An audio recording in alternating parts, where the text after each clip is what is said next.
안녕하세요. 저는 30살의 여자입니다. 15년 전으로 거슬러 올라가야 합니다. 저희 집은 평범하지만 참으로 행복한 가정집이었습니다. 엄마 아빠 있고 남동생도 있고 참 행복했었죠. 그런데 그 행복이 모두 망가지기 시작했던 건 어느 한 여자로 인해서 벌어집니다. 결론만 말하면 아빠는 바람을 피웠습니다. 그러나 아빠를 대놓고 설계해서 유혹한 건 정화 그 여자였다고 하네요. 의도적으로 접근해서 아빠를 유혹하고 내연 관계가 된 다음에 사기를 친 겁니다. 아빠는 아파트에서 우연히 퇴근길에 울고 있던 한 여자를 도와주게 되면서 그 여자와 인연이 되어 돌봐주다가 서로 눈이 맞았다네요. 그 여자는 남자친구와 싸워서 힘들다며 아빠를 집으로 불러들이고 유혹했다고 합니다. 그 여자 나이도 아빠랑 비슷했고 아직 미혼 상태로 결혼도 안 하고 남자친구만 있었다고 하더군요. 그 여자가 아빠한테 사기친 내용은 이러했습니다. 현재 입주가 곧 시작될 아파트가 분양가보다 2억이나 올랐는데 그걸 자신이 아파트 조합장이랑 친분이 두텁다고 강조하듯 말하며 제 아빠에게 분양가로 받을 수 있다고 꼬드겼던 것 같습니다. 아빠는 그때 시절 내연녀였던 그녀의 말을 굳게 믿어서 홀랑 계약을 했지만 알고 봤더니 그게 글쎄 전부 사기였던 거죠. 그 여자는 전형적인 분양 사기를 치더니 도망친 겁니다. 그 이후로 저희 아빠의 엄청난 금액의 빚과 내연 관계까지 드러나게 되면서 저희 집은 한순간에 남부름 없이 살았던 행복한 집안에서 하루아침에 매일매일이 지옥 같은 나날이었습니다. 저희 엄마는 그 이후로 큰 충격과 스트레스로 인해서 새벽에 자다가도 벌떡 일어나 옆에서 자고 있던 아빠에게 소리를 질러댔고 급기야 때리던 모습이 제일 기억이 많이 남았습니다. 오죽하면 제가 이유도 모르고 제발 잠 좀 자자고 말만 했을 정도였고 엄마는 하루하루가 지옥 같아도 저희 자식들한테는 미안하다면서 현재 집안의 상황 진실을 알리지 않기 위해 부단히 노력했지만 엄마의 맘속에서 치밀어 오르는 분노를 매번 감출 수는 없었는지 매일같이 아빠랑 싸웠습니다. 그 결과 한 달도 채 안 돼서 아빠는 못 버티시고 집을 나가버렸고 그 이후 며칠 동안 아빠에게 연락이 두절되었는데 어느 날 갑자기 경찰서에서 아빠가 돌아가셨다고 전화가 오면서 아빠의 행방을 알게 되었습니다. 그러나 이미 아빠 명의로 되어 있던 집과 재산 모두가 넘어가게 되었고 저희 가족은 모두 빈털터리로 쫓겨나게 되었습니다. 그리고 저희 엄마는 저와 남동생을 각각 친할머니와 외할머니 손에 맡기고는 본인도 사라지셨습니다. 그래서 저는 외할머니 밑에서 제 남동생은 친할머니 집에서 따로 떨어져서 생활하며 지내게 되었습니다.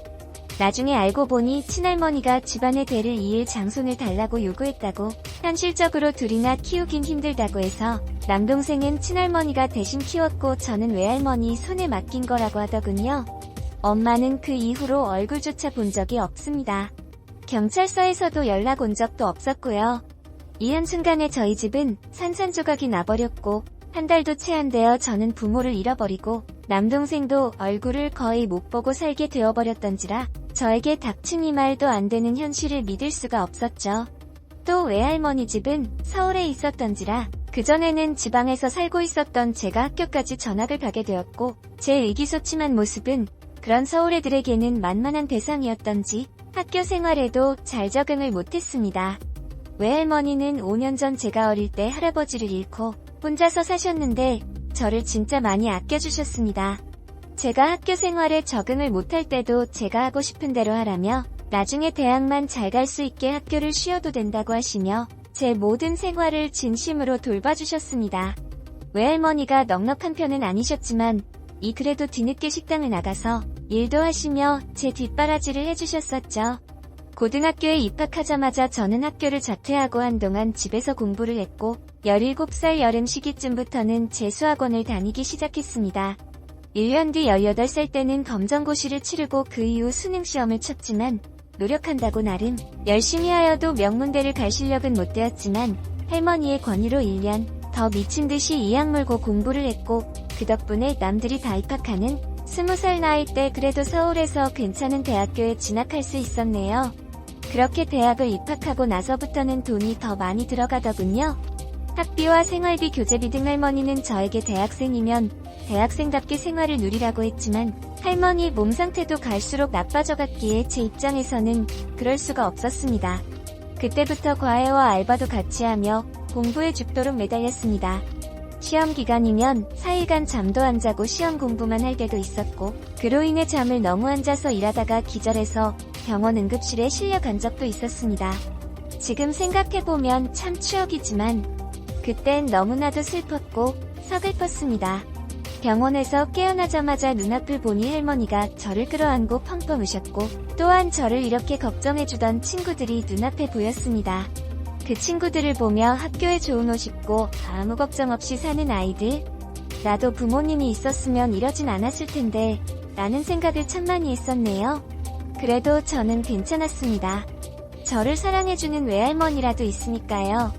저는 제 곁에서 지금 울고 계시는 외할머니는 저에게 미안하다고, 자기가 다 잘못했다고 하시는데 할머니가 뭘 잘못하셨을까요?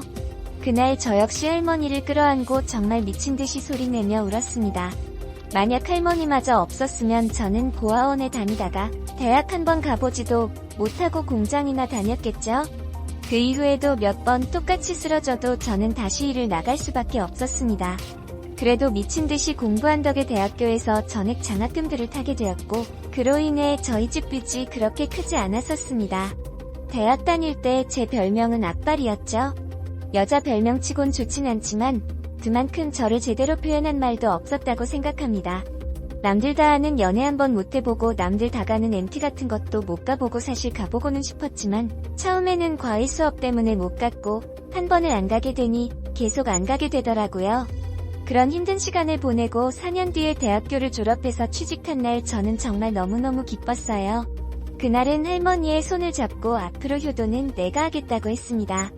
할머니 보고는 이제 식당 나가지 말라고 했죠. 근데 좋은 일이 있으면 나쁜 일도 있는 법이라더니 그때부터 남동생이 골치덩어리였습니다. 친할머니 댁에서 자란 남동생은 방황을 많이 했나 봅니다.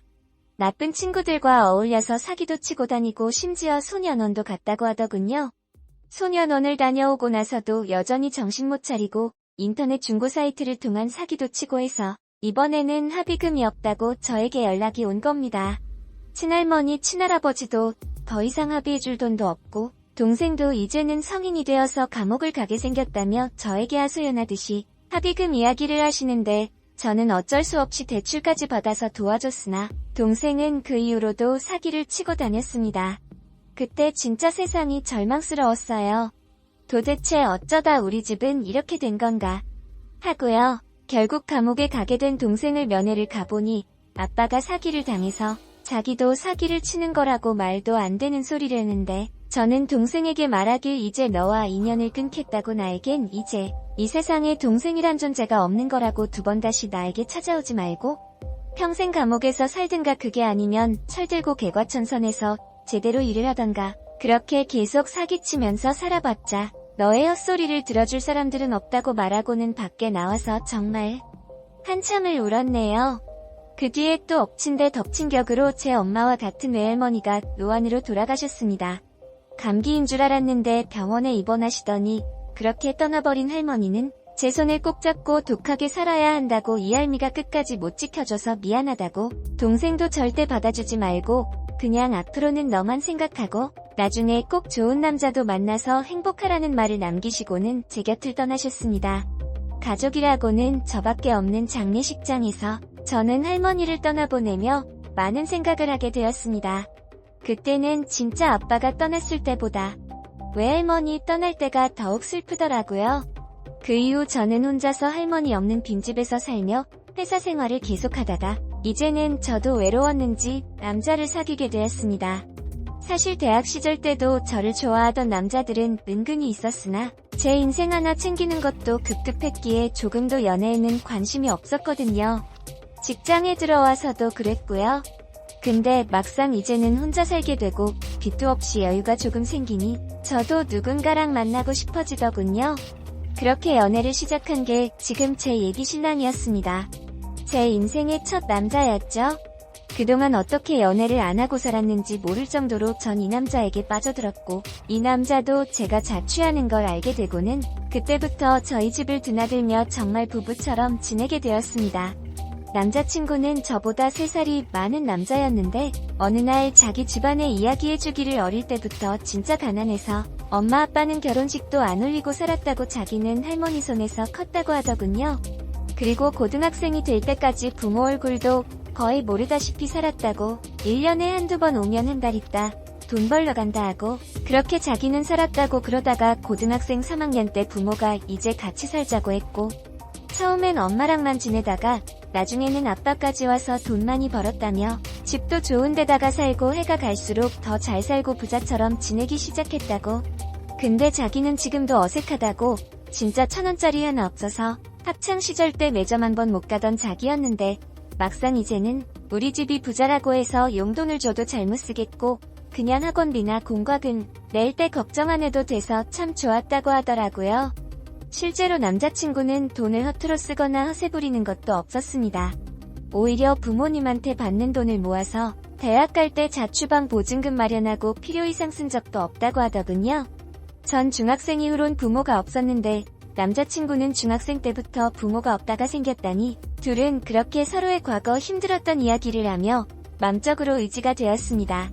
저는 남자친구 집이 부자라고 하니 문득 걱정이 되어서 남자친구에게 말하길 나중에 만약 우리 결혼하게 되면 부모님이 극구 반대하시는 거 아니냐고 사실 지금 난 고하잖아 라고 말하니 남자친구는 저에게 걱정 말라며 사람이 좋으면 된 거지 라고 하더군요.